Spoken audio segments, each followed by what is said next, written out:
Hello student, हमारे इस YouTube के चैनल पर आपका एक बार फिर से मोस्ट वेलकम है। आज हम आपके लिए लेकर के आए हैं क्लास 11th का फिजिक्स।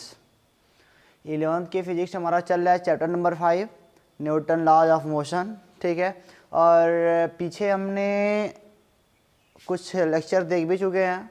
अगर वहाँ तक आपके लेक्चर कंप्लीट हैं तो आप आगे देखो, नहीं तो पीछे देख के आओ तब देखो। पीछे वाले में इंपॉर्टेंट है वीडियो बनाना, मतलब फ्री बॉडी डायग्राम बनाना। ये सब बातें हमने सिखाई थी आपको। टेंशन फोर्स की दर लगता है, नॉर्मल फोर्स की दर लगता है, सारी बातें आपको बताई गई थी।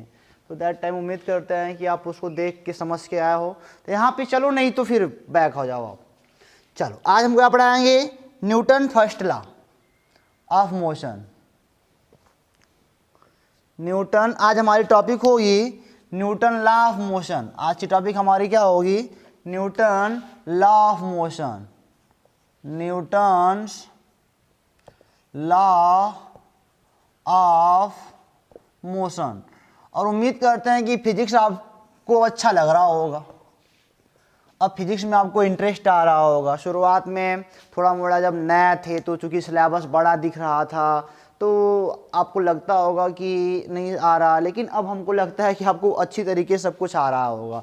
तो थोड़ा मोड़ा जब किसी चीज़ को टाइम दोगे ना, जब किसी चीज़ को टाइम दोगे तो पसंद आने लगेगा, टाइम नहीं दोगे तो कभी नहीं होने वाला। तो न्यूटन लॉ ऑफ मोशन, इसमें हमने 3 लॉ पढ़ने हैं। 3 ही लाइन उन्होंने दिए थे, तो लॉ तो बहुत सारे दिए थे। मोशन के बारे में 3 लॉ दिए थे, तो इसका हम पढ़ेंगे। इसे हम कहते हैं NLM, Newton law of motion. आज हम पढ़ेंगे फर्स्ट लॉ ऑफ मोशन।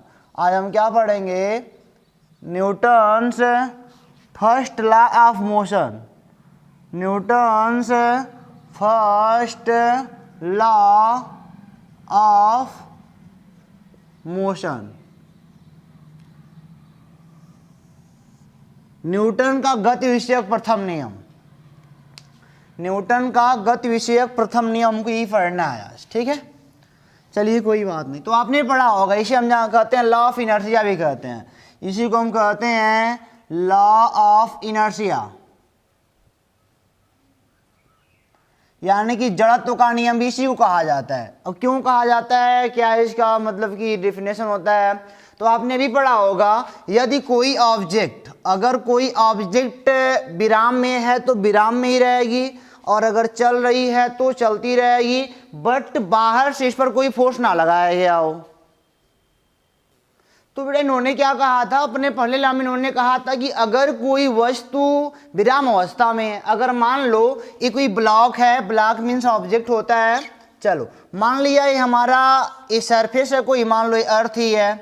अर्थ पे अगर ये कोई ब्लॉक है तो न्यूटन साहब ने ही कहा था कि अगर यह वस्तु विराम अवस्था में है, यानी कि रुकी हुई है, एट रेस्ट है, अगर रेस्ट में है तो यह रेस्ट में ही रहेगी, अगर यह विराम अवस्था में है तो विराम में ही रहेगी। और अगर यह मूव कर रही है, अगर इसी अर्थ पे मैंने एक ऑब्जेक्ट और लेना कि अगर यह मूव कर रही है, अगर यह मोशन में है, यानी कि गति कर रही है, तो गति ही करती रहेगी जब तक कि इस पर कोई बाह्य बल ना लगाया जाए। कोई भी चीज हुई, मान लो आपके सामने टेबल रखा है, टेबल पे एक बुक रखी है, तो क्या बुक अपने आप चलती है? क्या बुक अपने आप नहीं चलने वाली, आप बाहर से कोई बल लगाओगे तभी चलेगी। तो सही बात भी अपने में है। आप यहाँ पे एक चीज आपको समझनी पड़ेगी कि विराम में है तो विराम में रहेगी, समझ में आ रहा है, लेकिन गति में है तो गति में क्यों नहीं रहेगी? हमने कहा गति में है तो गति में रहेगी, लेकिन आपका एक सवाल होगा कि सर अगर मैंने कोई कंकड़ जमीन पे फेंक देना है तो रुकती ना, मतलब तो रुक जाती है, कहाँ चलती है वो? आपका सवाल कुछ ऐसा ही होगा कि अगर हमने ज़मीन पे या अपने फर्श पे एक बॉल को मैंने फेंक दिया, अगर ऐसे डुगरा दिया, तो दैट टाइम क्या होगा कि बॉल तो रुक जाएगी, थोड़ी देर में रुक जाती है। क्यों रुकती है? तो बेटा जान लो कि नीचे से फ्रिक्शन काम कर रहा है, नीचे से फ्रिक्शन फोर्स काम कर रहा है, एक कांटेक्ट फोर्स काम कर रहा है, तभी वो रुक रही है। अगर नीचे फ्रिक्शन ना काम करे तो लगातार क्या होती रहेगी? चलती रहेगी। तो हमने क्या बोला? न्यूटन साहब का पहला नियम यही था कि अगर कोई वस्तु रेस्ट में है तो रेस्ट में रहेगी, मोशन में है तो मोशन ही करती रहेगी, जब तक कि उस पर कोई बाह्य बल ना लगाया जाए। चलो अब देखो जरा, ये रेस्ट में क्यों है? क्योंकि इस पर लगा नेट बल 0 है। अच्छा, कोई चीज रुकी हुई क्यों है? क्योंकि इस पर कोई बल नहीं लग रहा है। यहाँ पे समझना, यहाँ से मैं क्वेश्चन कराने वाला हूँ आपको। अच्छा ये चल क्यों नहीं रही आखिर, ये जो रेस्ट वाली वस्तु क्यों नहीं मतलब कि चले, क्यों रेस्ट में है? तो क्या बोलोगे, इस पर जो भी एफ नेट है ना, फोर्स जो नेट लगा है, net force of the body आ रहा है 0। अगर बल लगा होता तो जरूर चलती है, लेकिन अब इस पर नेट फोर्स 0 है तभी ये रुकी हुई है। अच्छा एक बात और, अब ये लगातार क्यों चल ही रही है? ये बोल रहे हैं कि लगातार क्यों चल ही रही है। देखो चलने का मतलब कि इनकी वेलोसिटी कांस्टेंट रहेगी।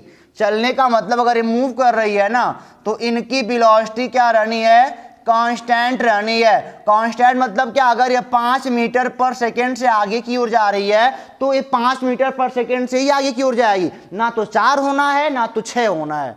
यानी कि यहाँ पे एक्सीलरेशन जो होगा ना, नेट एक्सीलरेशन 0 होगा।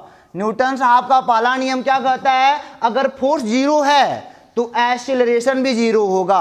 अगर बॉडी पर नेट फोर्स 0 है तो एक्सीलरेशन क्या होगा, 0 होगा। मैं बार बार बताता हूँ एक्सीलरेशन क्या होता है, आपके मोटरसाइकिल का एक्सीलेटर, उसी को हम प्योर भाषा में बोलते हैं एक्सीलरेशन। वही हमारे मोटरसाइकिल के वेलोसिटी या स्पीड को घटा सकता है, वही बढ़ा सकता है। थोड़ा ज़्यादा हिट दोगे तो बढ़ जाएगा, थोड़ा कम रहेगा तब कम करेगा। यानी कि वेलोसिटी को चेंज करने का काम कौन करता है, एक्सीलरेशन। अब बट यहाँ पे कोई फोर्स लग ही नहीं रहा है, यहाँ पे कोई मोटरसाइकिल नहीं है, बट बॉडी ऐसे मूव करा दी गई है, ये तो मूव करती रहेगी, ये तो मूव करती रहेगी क्योंकि इस पर कोई बल नहीं लग रहा है, नीचे कोई फ्रिक्शन उक्शन नहीं है। और हाँ एक बात है, अभी जान लो अगर फ्रिक्शन नीचे ना रहे ना तो अगर बाल को ऐसे छोड़ दोगे तो बाल लगातार जीवन भर चलती रहेगी, जीवन भर चलती रहेगी, ये जान लो।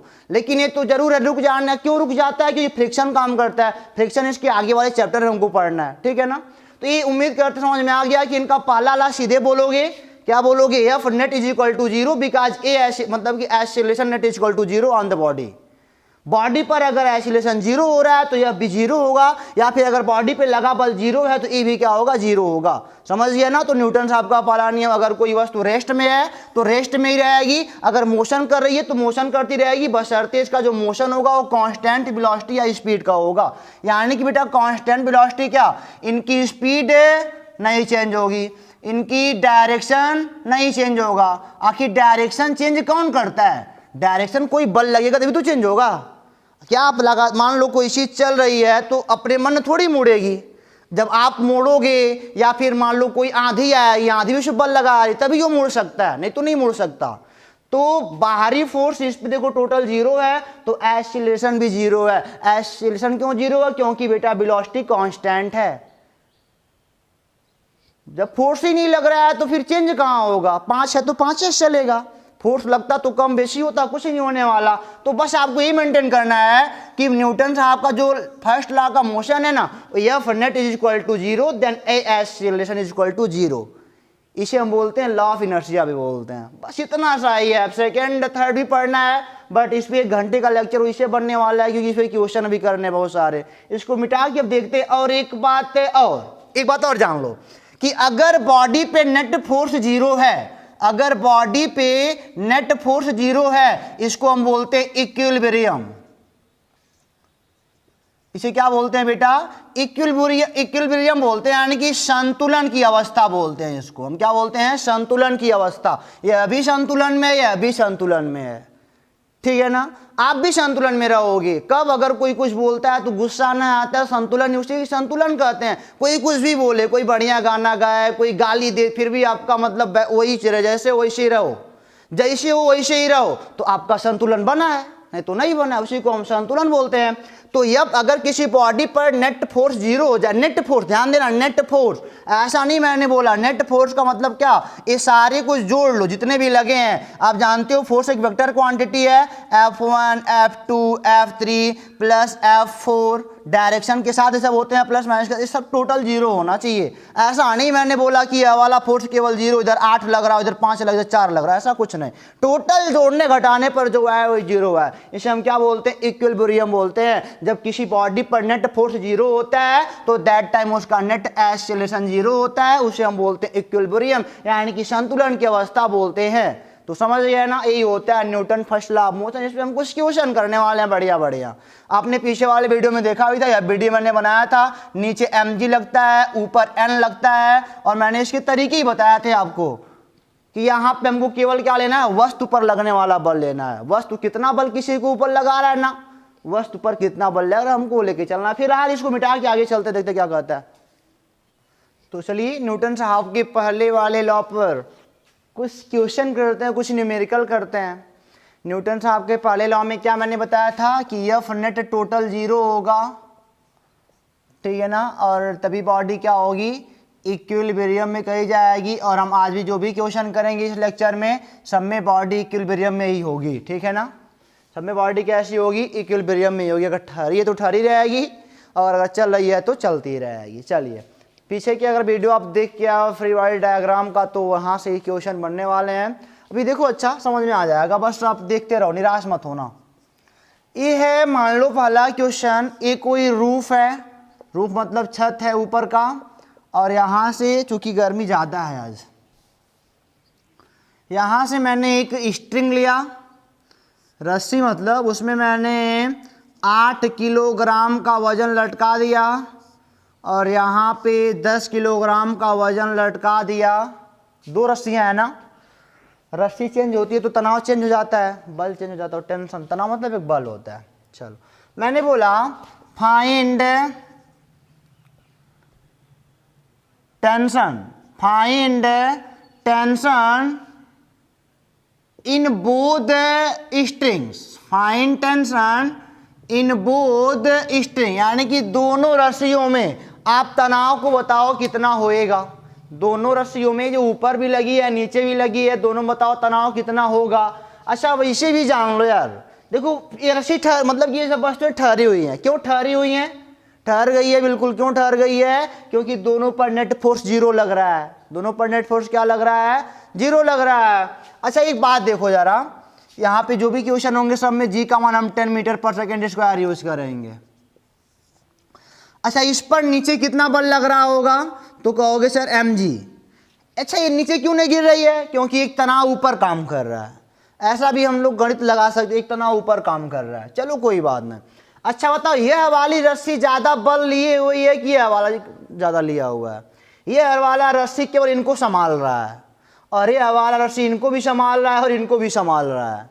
तो इसमें तनाव ज़्यादा आना चाहिए क्योंकि दोनों को संभाल रहा है, इसमें तनाव ज़्यादा आना चाहिए। एक को संभाला तो यहाँ पे तनाव कम आना चाहिए। ये बात क्लियर कर सकते हो ना। चलो अब हमने बताया आपको छाता रूल, तनाव को निकालना है, छाता रूल लगा लो, गणित मत ज़्यादा लगाओ। तो ये इधर बैठो, इस वाले के लिए खोलोगे छाता तो ऊपर की ओर खुलेगा टी, वस्तु रहेगा तभी निकाल पाओगे टेंशन का डायरेक्शन, बिना वस्तु के नहीं निकाल पाओगे। अगर कोई ऐसा कहे कि इस वाले पॉइंट पर बताओ कितना कैसा होगा मतलब टेंशन का डायरेक्शन, तो बोल देना भैया हम नहीं बता पाएंगे। क्यों नहीं बता पाएंगे, क्योंकि कोई वस्तु दो तब बताएं उधर से कितना होगा। खाली नॉर्मली किसी पॉइंट पर टेंशन नहीं निकाल सकते, बता सकते हम। तो इधर टी हो गया और एक बात और यहाँ इसके लिए तनाव निकालना है, उधर से बैठ के छाता खोलोगे इधर भी टी आएगा, रस्सी सेम है तो टेंशन भी सेम होगा। यहाँ पे देखो, यहाँ पे बैठ के ऊपर खोलोगे छाता तो T1 हो जाएगा। T1 मतलब मैंने क्यों लिखा, टी को क्यों मैंने चेंज किया, क्योंकि यहाँ पे रस्सी बदल गई इसीलिए करा। एक बात चलो हो गया ना, कोई दिक्कत है आपको यहाँ तक, कोई दिक्कत नहीं। ये वाला T1 का मान ज्यादा आना चाहिए कि वैसे देखने से ही लग रहा है। चलिए अब बनाते हैं हम। ये मान लो पहली बॉडी है, दूसरी बॉडी है। मान लो दूसरी बॉडी का मैंने कहा यह BD बनाओ, फ्री बॉडी डायग्राम बनाओ, तो याद आपको होगा ही पूरे मास को हम कंसीडर करते हैं पॉइंट से। यह हो गया पॉइंट हमारा 10 किलो का पॉइंट है, ऊपर की ओर T काम कर रहा है, नीचे की ओर mg काम कर रहा है। अच्छा बताओ ये संतुलन में क्यों है, इक्विलिब्रियम में क्यों है, क्योंकि नेट फोर्स 0 है, ऊपर वाला बल इस बल के बराबर है, तभी तो नेट फोर्स 0 हुआ। 5 ऊपर लग रहा है 5 नीचे लग रहा है, तो कहाँ जाएंगे, कुछ नहीं होने वाला इनका। तो ये बोलेगे फॉर इक्विलिब्रियम, फॉर इक्विलिब्रियम क्या होएगा ये, T बराबर mg। तो T बराबर क्या हो जाएगा, m का मान 10, g का मान 10, T बराबर 100 न्यूटन। हो गया ना। चलो इस T का मान तो निकल गया। T1 के लिए देखो जरा, फर्स्ट वाली बॉडी के लिए फ्री बॉडी डायग्राम बनाया जाए तो यह एक मतलब कि 8 किलो का ये पॉइंट हो जाएगा और यहाँ से एक T नीचे काम कर रहा है, वही T का मान मिल चुका है, और एक ठू ऊपर हमारे काम कर रहा है T1। ठीक है ना। एक बात और है, इस वाले के लिए भी इसका भी एक mg होगा, क्यों जी, ऐसे क्या देख रहे हो? इसका भी नहीं है कि mg नीचे काम करेगा क्या? इसका एक नीचे mg काम करेगा ना, जरूर सर जी करेगा। इसका अपना mg भी तो नीचे की ओर काम करेगा, उसको कहाँ भूल जा रहे हो? नहीं तो इसको बराबर कर लो तो 80-80 दोनों बराबर आ जाएगा, क्या फायदा हमारा होगा? तो इसका भी mg नीचे काम कर रहे, ध्यान देना। तो अब कहोगे सर ये संतुलन में क्यों है? क्योंकि T1 बराबर इसका mg प्लस T दोनों बराबर हो जा रहे हैं, तभी संतुलन में है। क्यों जी? इसका भी mg बेटा नीचे काम करेगा, कर तो रहा है, तो mg प्लस T बराबर T1, तभी संतुलन में अभी है। तो T1 बराबर mg का मान, इसके m का मान 8 गुणे g का मान 10 प्लस T का मान 100 है, इस वाले T का मान तो रखना पड़ेगा। तो T1 बराबर 80-100 180 न्यूटन आएगा। ये हमारा क्या हो गया आंसर? T1 का मान, T1 का 180 और T का 100 न्यूटन। समझ में आ गया ना? तो यही से आपको यह BD बनाना पड़ेगा, यह BD बना लोगे तो बातें क्लियर है, यहाँ से कुछ नहीं पाओगे। यह BD बनाओ, देखो मजा आने वाला है। इसको मिटा के अच्छा एक क्वेश्चन आपको मैं देता हूँ। मान लो 6 किलो का है और एक रस्सी है 5 किलो की। अब बनाओ यह BD कितना होगा? दोनों रस्सियों बताओ, मतलब कि वो क्या बोलता है यार, बोलता है ये दोनों रस्सियों बताओ टेंशन कितना होगा। मैं नहीं बोलता, जी का मान 10 लेके चलना। ओके, इसको मिटा के आगे चलते हैं फिर। चलो बेटा आपके पास एक और शानदार सवाल, आपकी 2D में काम करेंगे। वो तो केवल एक के दिशा में चल रहा था, ऊपर था तो वाई में केवल था। अब की एक्स वाई दोनों में ले लेंगे। अब एक्स वाई में दोनों में बल लगाएंगे, सबका 0 कराएंगे। इक्विलिब्रियम में है बॉडी, बस इतना ध्यान दे के चलना। एफ नेट 0 है। मैंने एक सेकेंड क्वेश्चन आपके लिए लेने आना है, क्या मैं लाऊं जल्दी बताऊं? खाना खाया कि ना खाया? हाई देखो जरा, यहाँ पे एक है कोई चीज है, रूफ है, वहां से मैंने एक रस्सी है, यहाँ पे मैंने एक बॉडी ऐसे रखी है। वो बॉडी का मास मान लो ना, बॉडी का मास मान। अच्छा आप सोच रहे होगे कि यार इतना ऐसे कैसे घुमाओगे? तो ऐसे भी कर सकते हो, ऐसी बात ना है। तुम्हारे मन के मोह को हम दूर करते हैं। इसको हम ऐसे भी कर सकते हैं कि ये ऐसे लगा दो, ऐसे बस लगा दो। और मैंने बोला इधर भी एक रस्सी उठा ली और यहाँ इनको वहाँ दे रखा इस वाले ऑब्जेक्ट को। मजा तो आ ही रहा होगा, फिजिक्स है सर जी, अच्छा क्वेश्चन दे रहे हो। तो यहाँ पे हो जाएगा, मान लो ये 10 kg का है। मान लो 10 kg का, इधर से मैंने एक स्ट्रिंग लाई, इनको बांधा, इधर से स्ट्रिंग लाई भाई, इनको बांधा। अब मैंने बोला find tension in both string, दोनों रस्सियों में कितना टेंशन काम कर रहा है बता दो। तो पहली बात तो टेंशन का बताना है, डायरेक्शन क्या होगा? तो हमने बोला इस वाले ऑब्जेक्ट के लिए मैं छाता खोलूंगा तो अपना छाता इधर खुलेगा, ऑब्जेक्ट से दूर होता है टेंशन का डायरेक्शन। ये मान लो T1 है, चलो मान लिया ये T1 है। इस वाले ऑब्जेक्ट के लिए इधर कितना होगा? ये हो जाएगा T2 हो जाएगा। रस्सी बदल गई तो बल बदल जाएगा। अब कोई पागल आके पूछता है बताओ इस पे क्या टेंशन का होगा डायरेक्शन? तुमको बिल्कुल बकलो लो का, एक ऐसी इस पे निकलेगा। कोई ऑब्जेक्ट दो तो निकालें, नहीं तो नहीं निकाल पाएंगे, खत्म बात है, कोई बात नहीं है। चलो ऑब्जेक्ट नहीं दिया तो कहाँ टेंशन निकलने वाला है, बस इतना सा ही है। ये 2D में है बेटा, ये किस में है? ये 2D में है, ध्यान देना 2D में है।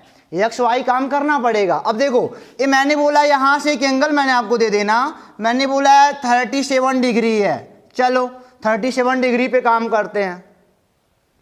अब इस पे सवाल ना लगता, इस पे सवाल कैसे लगा पाओगे? हम बोलेंगे पहले बनाओ ये BD बनाओ।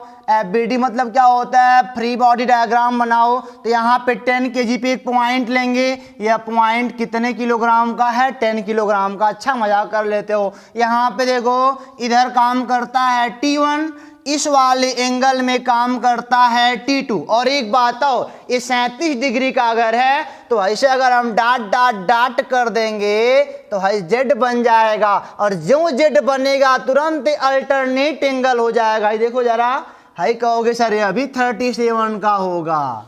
तो इधर वाला इस पॉइंट से इधर जो भी है ना, इधर 37 डिग्री, कितना डिग्री? 37 डिग्री काम कर रहा है। अब इसके दो कंपोनेंट बनेंगे। 37 पे अगर T2 है ना, T2 37 पे है एक बात और भूल रहे हो कि नीचे mg तो काम करना है, तो नीचे mg का मतलब 10g नीचे काम कर रहा है, इधर T1 काम कर रहा है। चलो कोई बात ना है। अब T2 के दो कंपोनेंट, एक परपेंडिकुलर वाला है ऐसे और एक हॉरिजॉन्टल वाला है ऐसे। एक बात तो थीटा की और कॉस थीटा, तो बोलोगे सर T2 cos 37 और थीटा दूसरी ओर क्या हो जाएगा, साइन होएगा, तो T2 sin 37। और 37 का अगर आपको त्रिभुज फेमस वाला मैंने याद कराया है कि अगर ये 37 डिग्री है तो दैट टाइम 3 4 5 हो जाएगा। चलो अब T2 तो अपना इहो दे चुके, इहो दे चुके, बाप अपना बेटा बना चुका, तो बाप को मरा दो, अब बाप मर जाएगा, खत्म बात हो गई। बाप अपना बेटा बना चुका तो क्या रह के करेगा, कोई आदर सत्कार तो होने वाला है नहीं, हटा दिया। अब इस पे 4 फोर्स केवल काम कर रहे हैं। देखो एक ऊपर नीचे दाएं बाएं, देखो y में काम कर रहा है, x में काम कर रहा है। अरे भाई साहब अब नेट फोर्स इस पे 0 है, इस पे नेट फोर्स कितना है, F नेट 0 है। कोई बात ना है। क्यों 0 है, क्योंकि T2 cos 37 इनको बराबर कर रहा होगा। क्यों 0 है, यहाँ पे लिखोगे फॉर इक्विलिब्रियम T2 cos 37 अंश बराबर 10g और cos 37 का मान आधार बट्टे कर्ण 4/5, तो T2 गुणे 4/5 बराबर 10 गुणे g का मान 10 ही है। हाई देखो बहुत अच्छी चीज है। 2 पंजे 10, 2 पंजे 10, 5 पचे 25 पचे 125 न्यूटन। T2 का मान कितना आ गई हो, 125 न्यूटन आ गया। चलिए कोई बात ना है। अभी देखो ये इनको बैलेंस बना रहा होगा, T1 बराबर T2 sin 37 अंश। अब T1 बराबर T2 का मान 125 है, sin 37 का मान हेजस निकाल लो, 3/5 हो जाएगा। ये 25 5 125, T1 बराबर 75 न्यूटन। T1 का मान आएगा 75 न्यूटन का और T2 का मान आएगा 125 न्यूटन का। क्या समझे, बात समझ में आ गई ना। तो इस तरह 2D में भी क्वेश्चन मिलेंगे, आप हमसे होमवर्क ले लो छोटा सा। ये देखो ये ऐसे मैंने आपके लिए बनाया खूबसूरत सा, ये मैंने आपको दिया 53 डिग्री का खूबसूरत सा। ये यहाँ पे मैंने ऐसे लिखा कि ये 20 किलो का मैंने आपको दे दिया, आप हमसे बड़े हो ना तो 20 किलो लगाओ। ये मैंने दीवार दे दिया है ऐसे। अब बताओ दोनों स्ट्रिंग में इसमें कितना टेंशन, और जी का मान 10 मीटर पर सेकेंड स्क्वायर, जो हमारे लिए हो आपके लिए भी, ठीक है। तो ऐसे कंपोनेंट में बांट के भी लगाना पड़ सकता है। 2D अधिकतम है, अब 3D अभी यहाँ हम नहीं देने वाले हैं, शंका मतलब कि चिंतित ना ज़्यादा हो। तो ये समझ में आ गया ना। ऐसे तिरछा मिर्छा दिया रहेगा तो कंपोनेंट में बांटेंगे, कभी हाई तिरछा देगा तो इनका बनाएंगे कंपोनेंट, तो कंपोनेंट बनाने आता है। कभी दोनों दे देंगे एंगल पे, दोनों का बनाएंगे कंपोनेंट। समझ में तो बात आ ही रही है। बहुत एरोप्लेन लगाए हो, बहुत बोट रिवर लगाए हो ना, तो इसको मिटा के अगला क्वेश्चन आपको दिखाते बढ़िया वाला। तो ये तीसरा क्वेश्चन देखो और जानदार, क्वेश्चन नंबर 3 और जानदार। इक्विलिब्रियम का केस है, यहां भी होगा find tension in both string.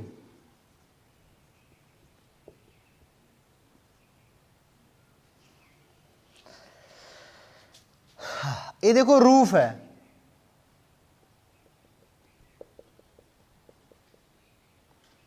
Roof है। अब की बार मैंने एक काम करा, मैंने यहां पे ऐसे एक ऑब्जेक्ट ऐसे ले लिया, मान लो 5√2 किलोग्राम का मैंने ऑब्जेक्ट लिया है। ये सीधा है, टेढ़ा मेढ़ा नहीं है, और यहां से भी एक रस्सी लगा रखी है।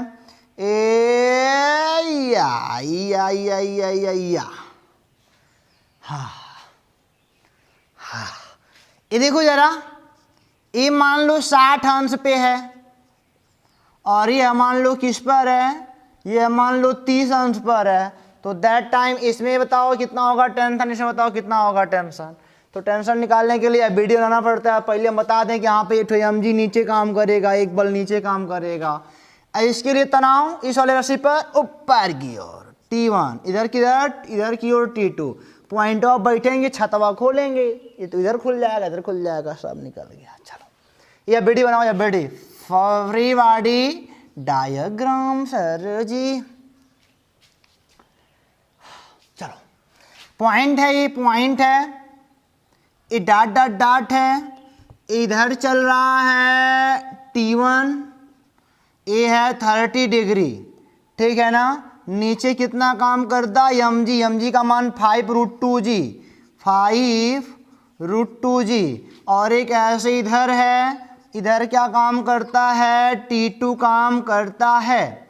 और कितने डिग्री पर, 60 अंश पर। अब देखो जरा, इसके इस T1 के दो कंपोनेंट होंगे, एक हॉरिजॉन्टल एक वर्टिकल। हॉरिजॉन्टल की ओर थीटा है तो थीटा की ओर T1 cos थीटा, तो T1 cos 30 का मान T1 गुणे कर्णिम 3/2, तो ये कितना हो जाएगा, कर्णिम 3/2 T1 कह सकते हो। cos 30 है, थीटा का मान 30 है ना, तो वही तो होगा ही। चलो, इसका एक कंपोनेंट वर्टिकल काम करेगा, ये हो जाएगा T1 sin 30, sin 30 का मान 1/2, तो T1/2 हो जाएगा।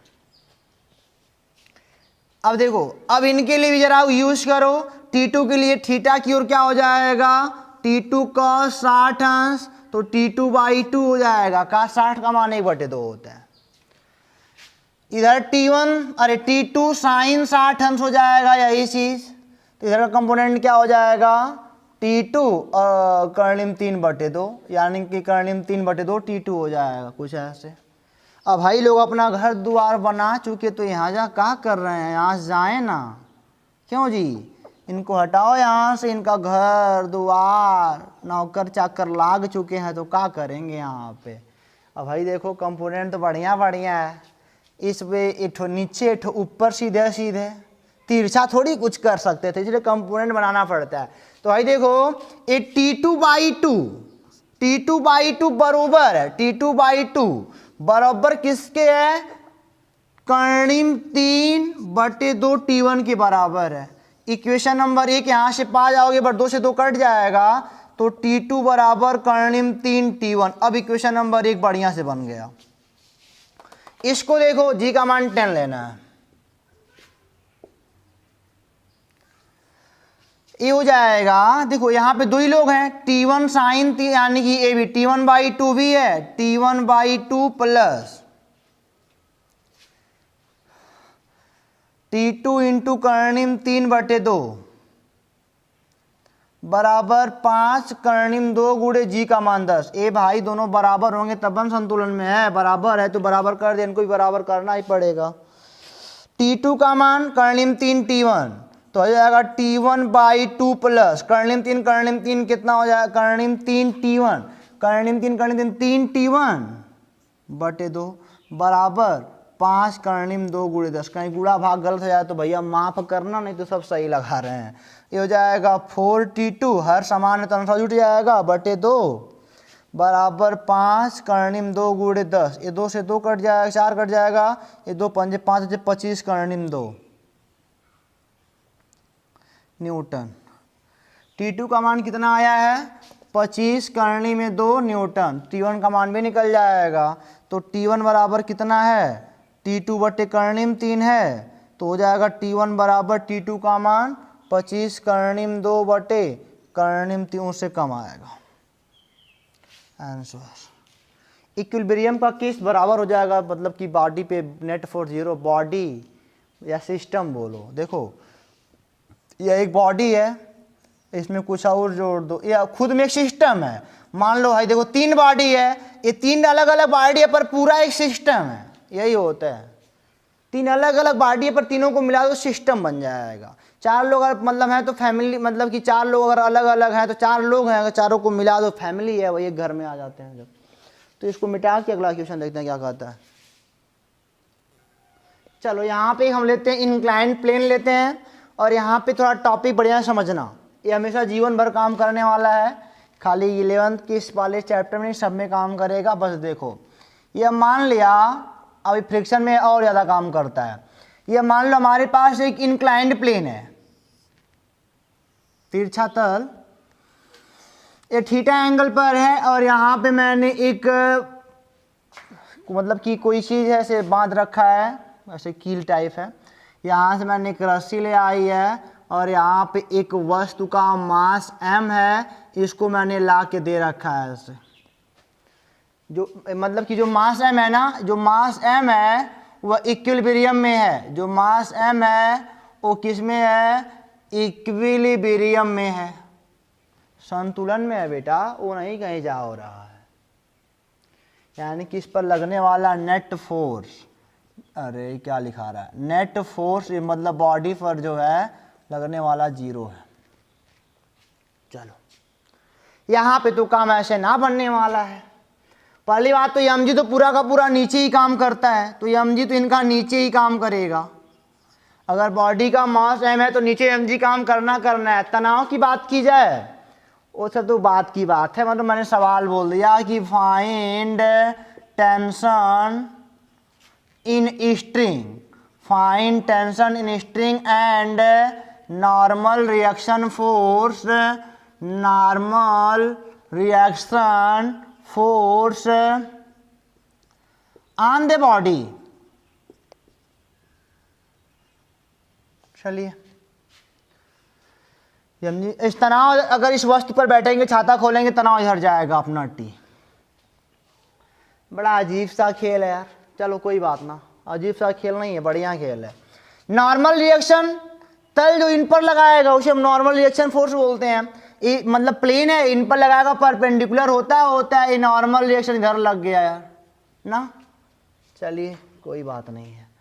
अब इसको मैं बनाता हूँ फ्री बॉडी डायग्राम, या बीडी में बनाऊँ, एक पॉइंट है, इस पर हमको लग रहा है कि इधर T1 काम कर रहा है, इधर क्या काम कर रहा है, normal force, normal reaction force, और नीचे क्या काम कर रहा है, mg काम कर रहा है ना।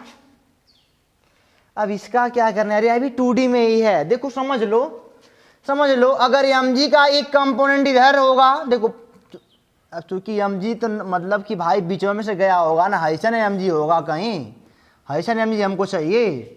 हाई देखो 90 है, इनके बीच का एंगल 90, बीचों में से mg गया है, तो अगर हाई से अगर ड्रा कर दिया जाए तो भाई देखो यह 90 है और यह mg 20 से इनके गया है, n के विरुद्ध हाई हो जाएगा हाई वाला कंपोनेंट, और यह वाला कंपोनेंट इस t के विरुद्ध हो जाएगा। इसीलिए फ्री बॉडी डायग्राम का मतलब क्या यही कहता है, देखो फ्री बॉडी डायग्राम का मतलब, अभी इस बॉडी पे तुमको पॉइंट नहीं पता चल रहा है, पॉइंट बना लोगे तो सारी बातें पता चल जाएंगी। क्या मैंने बोला, ये mg का अगर ये हवाला कंपोनेंट मिल जाए, ये हवाला कंपोनेंट मिल जाए, ये हवाला इनको संभालेगा, ये हवाला इनको संभालेगा, खत्म बात। तब बॉडी हम निकाल सकते हैं कि टेंशन का मान कितना होगा, तब बॉडी मतलब कि बॉडी पर नेट फोर्स 0 होगा। चलिए कोई बात ना है। अरे थीटा है, ध्यान देना, ये अगर थीटा है तो ये 90 है, ये 90 तो है, ये कितना होगा 90, देखो पूरा 180 होता है त्रिभुज का कोण, तो 180 माइनस थीटा माइनस 90, तो ये हो जाएगा आपका 90 माइनस थीटा। यानी कि इधर जो टी के T1 नहीं टी है, टी के इधर जस्ट अपोजिट, टी के जस्ट अपोजिट, और इनके बीच का एंगल कितना है 90 माइनस थीटा। तो अब देखो mg के दो कंपोनेंट, एक कंपोनेंट इधर यहाँ, अरे 90 लगे, ऐसा करो इनके बीच का एंगल, इनके बीच का एंगल 90 लगे, तो देखो mg का एक कंपोनेंट इधर हो जाएगा, एक कंपोनेंट इधर हो जाएगा, तो ये हो जाएगा mg की ओर होता है cos, mg cos थीटा, मतलब थीटा की ओर cos होता है, तो mg cos 90 माइनस थीटा, तो ये हो जाएगा mg cos 90 minus sin theta. इधर क्या हो जाएगा mg sin 90 माइनस थीटा, तो ये क्या हो जाएगा mg, ये हो जाएगा cos थीटा, बस। अब यहाँ पे t संभालेगा, t बराबर mg sin थीटा, और m संभालेगा किसको, mg cos थीटा को। यह बातें आप हमेशा के लिए याद रखना है, बार बार थीटा आउट हम नहीं बनाएंगे, इसलिए हमने आपसे कह दिया कि यह बातें आप अपने माइंड में सेट कर लो, क्योंकि मैं बार बार इसको नहीं बनाने वाला हूँ, ठीक है ना। तो इसको नोट कर लो आप, अगर इंक्लाइंड प्लेन कोई भी आएगा, अगर कोई भी इंक्लाइंड प्लेन आएगा तो क्या करोगे आप, t बराबर mg sin थीटा, इनके बीच एंगल थीटा रहे, बस यही बस ध्यान देना, ये थीटा पे रहे तब कोई भी एंगल रहे, इधर t को mg sin संभालेगा और n को mg cos संभालेगा, ठीक है। इसको मिटा के इसमें क्वेश्चन करते हैं तब आएगा। चलो एक क्वेश्चन लिखते हैं बेटा। हाँ चलो देखो,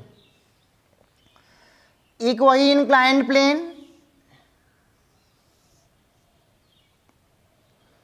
अब की बार चलो मान लिया यहाँ पे घिरनी ले लिया है, घिरनी, घिरनी का मतलब वही पुराने जमाने वाला जो कुआं वाला पानी सरक सरक के, खैर कोई बात ना है। यहाँ पे मैंने एक रस्सी लगाई और यहाँ पे मैंने एक मांस लिया, 10 किलोग्राम का मांस लिया, और ये रस्सी इधर भी आई, ऐसी बात ना है। इधर का मांस है 6 किलोग्राम का, मतलब कि पूरा जो सिस्टम है ना, सिस्टम जो पूरा है आपका वो इक्विलिब्रियम में है। नेट फोर्स जी पूरा रुका हुआ 18 सा, कुछ है नहीं, 18 सा। चलो हमको बताना है फाइंड ए थीटा, ले लो theta normal reaction on the body इस पर 10 kg वाले पे, एंड टेंशन इन स्ट्रिंग। 3 चीजें बतानी है आपको, थीटा इस बॉडी पर नॉर्मल रिएक्शन फोर्स और टेंशन इन द स्ट्रिंग। चलो कोई बात नहीं है। अच्छा इस बॉडी के लिए टेंशन इधर होगा टी, इस बॉडी के लिए टेंशन छाता खोलोगे ऊपर की टी होगा। ध्यान देना यहाँ पे टी चेंज नहीं होने वाला, बट रस्सी एक ही है, रस्सी चेंज होती है तब टेंशन चेंज होता है, रस्सी से मैं तो टेंशन ना चेंज होने वाला है। चलो फ्री बॉडी डायग्राम बनाते हैं। इस बॉडी पहले रुक जाओ, अच्छा इस पर नॉर्मल रिएक्शन एक काम करेगा, कौन सा काम करेगा, यन तल के परपेंडिकुलर, ऐसे वैसे मतलब तल के परपेंडिकुलर। इधर क्या होता है, नीचे mg काम करता है, हमसे उससे मतलब नहीं है। अब mg, अब थीटा उठा हमको मतलब ना, ये थीटा हमने दे दिया है तो हम जानते हैं इधर क्या होता है, mg साइन थीटा होता है, इधर क्या होता है, mg कॉस थीटा होता है। यन को कॉस वाला संभालता है अगर थीटा ये है, तो यन को कॉस वाला संभालता है और इनको जो बचता है साइन संभालेगा। खत्म बात। अभी हम mg को हटा दिया, टेंशन है खत्म। अब देखो अब बनाएंगे FBD बनाएंगे। मान लो ये पहला वाला बॉडी है, दूसरा वाला बॉडी है, इस पे भी ये mg नीचे काम करना है, कोई बात नहीं। mg मतलब 6g, इसका मान 6 किलोग्राम है ना मास। ये FBD पहले वाली बॉडी के लिए बनाओगे तो बॉडी ऐसी है, इधर काम कर रहा है यन, इधर काम कर रहा है mg cos थीटा। मान भाव लोग पीछे वाला देख क्या हो, इसको मैं बार बार बना सकते, बड़ा लंबा हो जाएगा। इधर क्या हो जाएगा, mg साइन थीटा, जस्ट इसके अपोजिट क्या हो जाएगा, t हो जाएगा। अगर बॉडी इक्विलिब्रियम में है तो क्या हो बोलोगे, if F net is equal to 0 at body, या सिस्टम बोलो, बॉडी है तो बॉडी, एक क्या बॉडी है, सिस्टम पे नहीं बॉडी है, सिस्टम तो पूरा आ जाएगा। तो यहाँ पे क्या हो जाएगा, इसको आप लिखोगे n is equal to mg cos theta, n is equal to mg cos theta और t is equal to mg sine theta. चलो यहाँ तो कोई मगजमारी नहीं है। m का मान कितना है, तो यहाँ पे लिखोगे n इज इक्वल टू, इसके लिए 10 है ना, तो 10g cos थीटा। अब 10g को भी हटा देते हैं, g का मान 10 है, 10 मल्टीप्लाई बाई 10 ये क्या हो जाएगा, 100 cos थीटा। और यहाँ पे हो जाएगा t is equal to m का मान 10, g का मान 10, तो हो जाएगा 100 साइन थीटा। यह दो इक्वेशन हमारे बने फर्स्ट और सेकंड। चलो कोई बात नहीं है। अब हम बनाते हैं FBD यानी कि फ्री बॉडी डायग्राम सेकंड वाली बॉडी के लिए। तो यहाँ पे एक नीचे mg काम कर रहा है, mg का मतलब बेटा g का मान 10 लेना, तो m का मान 6 है यानी कि 60 हो जाएगा, 60 न्यूटन, और ऊपर टेंशन है t, कोई बात ना है। तो t बराबर क्या हो जाएगा, 60 न्यूटन, यानी कि t का मान पता चल गया कि 60 है। क्योंकि स्ट्रिंग सेम है तो टेंशन भी सेम होगा, यहाँ भी 60 यहाँ भी 60, डायरेक्शन तो आप देख ही रहे हो। अब इस t की वैल्यू को हम पुट करेंगे यहाँ पे, तो हो जाएगा 60 is equal to 100 sine theta. ये हो जाएगा साइन थीटा बराबर 60/100, और ये हो जाएगा कट गया, ये हो जाएगा 2 3 जा, ये 2 5 जा, यार 3/5 आ रहा है। जहाँ तक मुझे पता है, हमने आपको बताया अगर ये एक राइट एंगल का ट्रायंगल है और अगर ये 3 हुआ या 4 हुआ या 5 हुआ तो दैट टाइम 37 डिग्री होगा। तो लंब बट्टे कर्ण, देखो साइन थीटा बराबर लंब बट्टे कर्ण, यानी कि साइन 37 इज इक्वल टू 3/5। तो यहाँ पे हो जाएगा sine theta is equal to sine 37 degree, theta is equal to 37 degree. ये कितना आएगा बेटा हमारा 37 डिग्री आ गया, थीटा भी निकल गया, टेंशन भी निकल गया, और एक और बचा है नॉर्मल रिएक्शन। तो पहला वाला काम कर जाएगा, n is equal to 100 cos theta बराबर आधार बट्टे कर्ण यानी कि 4/5, ये कट जाएगा 520, ये हो जाएगा n बराबर 80 न्यूटन आएगा हमारा। नॉर्मल रिएक्शन फोर्स कितना है 80 न्यूटन, 80 न्यूटन। तो बात समझ में आ गई ना। अगर कोई इंक्लाइंड प्लेन है, अगर सारी मतलब कि सारे सिस्टम जो भी है इक्विलिब्रियम में है, तो हमको अलग अलग पार्ट में बांटना पड़ेगा और सारी बातें पीछे समझ के आ रहे हो। इसको मैंने देखा ऐसे 4 लोग मिले, इसको देखा 2 लोग मिले, सबको इक्विलिब्रियम में कराया, दैट टाइम सारे वैल्यू आपके सामने, उतना मैथ आपको आता है। इसको मिटा के बेटा आगे वाला क्वेश्चन और मजेदार है, उसको करते हैं। देखो लास्ट कॉन्सेप्ट बेटा आज की वीडियो का आपके लिए लास्ट कॉन्सेप्ट है, इसको बताया जाए तो देखो जरा, मान लिया ये कुछ ऐसे है, बहुत गर्मी है आज, मान लिया ये हमारे पास कोई सरफेस है, ठीक है,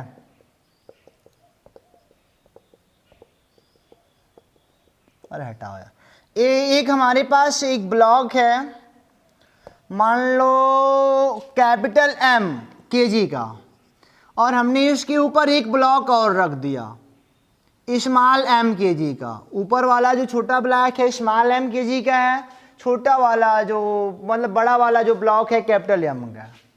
हमने बोला दोनों के बीच नॉर्मल रिएक्शन बताओ, बड़े वाले पे नॉर्मल रिएक्शन बताओ, बड़े वाले पे नॉर्मल रिएक्शन यानी कि कैपिटल M पर नॉर्मल रिएक्शन फोर्स बताओ, और स्मॉल m और कैपिटल M के बीच नॉर्मल रिएक्शन फोर्स बताओ। चलिए, अच्छा इस वाले ऑब्जेक्ट के लिए यहां पे देखना, इस वाले ऑब्जेक्ट के लिए, इस वाले ऑब्जेक्ट के लिए यह एक तल का काम करेगा, और यह तल इन पर एक फोर्स लगाएगा नॉर्मल वाला तल के परपेंडिकुलर कैपिटल N, और इस वाले पे एक mg काम करेगा नीचे की ओर। अगर मैं इसका बनाऊं या BD बनाऊं तो एक तल ने फोर्स लगाया नॉर्मल रिएक्शन फोर्स, और एक नीचे लगा mg लग गया, ठीक है ना। तो N बराबर आ गया mg, यानी कि इस वाले और इस वाले के बीच जो नॉर्मल रिएक्शन फोर्स लग रहा है mg लग रहा है। बड़े वाले की बात की जाए, देखिए जरा, बड़े वाले का अपना अलग ही तरीका है, इसका सरफेस अलग हो गया, इसका सरफेस दूसरा हो गया ना, इसने इस पर लगाया, अब N थोड़ी लगाएगा, ये N1 हो जाएगा। सरफेस चेंज हो गया, बॉडी चेंज हो गई, तो नॉर्मल रिएक्शन फोर्स भी तो चेंज हो जाएगा, N1 हो गया। और इस पे नीचे कितना लग रहा है, नीचे कहोगे सर जी कैपिटल M गुणे G लग रहा है, बट ऐसा ना ना ना, ध्यान देना, इस पे नीचे केवल mg पर थोड़ी लग रहा है, ये इसका सरफेस तो इन्हों के जान रहा ही नहीं समाये हुए हैं ना, इनका सरफेस, इनका ये वाला सरफेस क्या समझ रहा है कि ये अभी दोनों इंक्लूड हो के हमको दबा रहे हैं, तो ये फोर्स उतना मतलब लगाएगा और लगा, यानी कि इनका भी तो mg होगा। अभी यह सोचेगा यार अगर यह 10 किलोग्राम का है, यह 8 किलोग्राम का है, तो ये वाला सरफेस क्या सोचेगा, मेरे नीचे मेरे ऊपर 18 किलोग्राम का वजन है, तो उस हिसाब से अपना नॉर्मल रिएक्शन फोर्स लगाएगा वो, तो ये mg प्लस mg दोनों हो जाएगा ना, ये तो समझेगा। ये और ये वाला अपना सरफेस मानेगा, और ये छोटी बॉडी है, समझ लेंगे ऐसे ये सब। ओके, तो हम क्या बोलेंगे, हम बोलेंगे कि N1 बराबर क्या हो जाएगा, N1 बराबर mg, अरे capital mg plus small mg, तो ये हो जाएगा N1 बराबर g m प्लस m।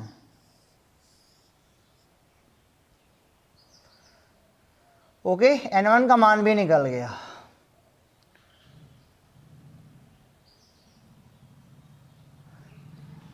कई जगह इसकी बात ऐसे भी होगी कि नीचे mg लग रहा है, कैपिटल mg, नीचे क्या लग रहा है, कैपिटल mg लग रहा है।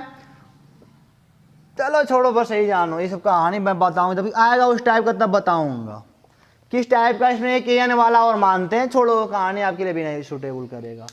तो वो आएगा तो मैं बताऊंगा। यहाँ तक समझ में आया ना, यहाँ पे 3 ब्लॉक हैं, 4 ब्लॉक हैं, तो सबका अलग अलग निकाल लेंगे, ऐसे निकाल लिया जाएगा। तो इस पे क्वेश्चन आप खुद कर लीजिएगा, कोई दिक्कत नहीं है, मैंने बता दिया कॉन्सेप्ट जो भी है था। मिलेंगे आपसे अगले वीडियो में, तब तक के लिए आप पढ़ते रहो, हंसते रहो और इसको एक बार रिवाइज कर लो। तब तक के लिए ऑल द बेस्ट।